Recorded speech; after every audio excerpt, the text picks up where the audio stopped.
എടാ മോനെ, ദോശക്ക് ചട്നി ഉണ്ടാക്കാൻ തേങ്ങ ഒന്നുമില്ല. ഞാൻ നിനക്ക് നല്ല അടിപൊളി മുട്ട ചട്നി ഉണ്ടാക്കി വെച്ചിട്ടുണ്ട്, പോയി കഴിച്ചോ.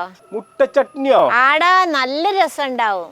അതിന് 2 കോഴിമുട്ടേനെ പുഴുങ്ങി തോട് കളഞ്ഞങ്ങട്ട് വെച്ചു. ചട്ടിയില് 3 ടേബിൾ സ്പൂൺ ഓയിൽ അങ്ങട്ട് ഒഴിച്ച് ചൂടായി വന്നപ്പോ 5-6 ഉണക്കമുളക് അങ്ങട്ടിട്ട് അതൊന്ന് പൊരിഞ്ഞു വന്നപ്പോ 100 ഗ്രാം ചെറിയ ഉള്ളിന് അരിഞ്ഞതങ്ങട്ടിട്ട് ചെറുതായിട്ടൊന്ന് വഴണ്ട് വന്നപ്പോ 10-15 ഇല്ലി വെളുത്തുള്ളിയും കുറച്ച് കരിയാപ്പിലയും ഇട്ട് നന്നായിട്ട് ഇളക്കി വഴണ്ട് വന്നപ്പോ 1 തക്കാളിയും പാകത്തിനുള്ള ഉപ്പും അങ്ങട്ടിട്ട് നന്നായിട്ട് ഇളക്കി തക്കാളിയൊക്കെ വെന്ത് വന്നപ്പോ ഇറക്കി ചൂടാറാൻ അങ്ങട്ട് വെച്ചു. ചൂടാറിയ മസാലയിലെ ഒരു ജാറിലേക്ക് അങ്ങട്ട് ഇട്ട് പുഴുങ്ങി തോട് കളഞ്ഞ കോഴിമുട്ടേനെ അങ്ങട്ടിട്ട് നന്നായിട്ട് മഷി പോലെ അരച്ചങ്ങട്ട് എടുത്തായി എന്റെ മക്കളെ.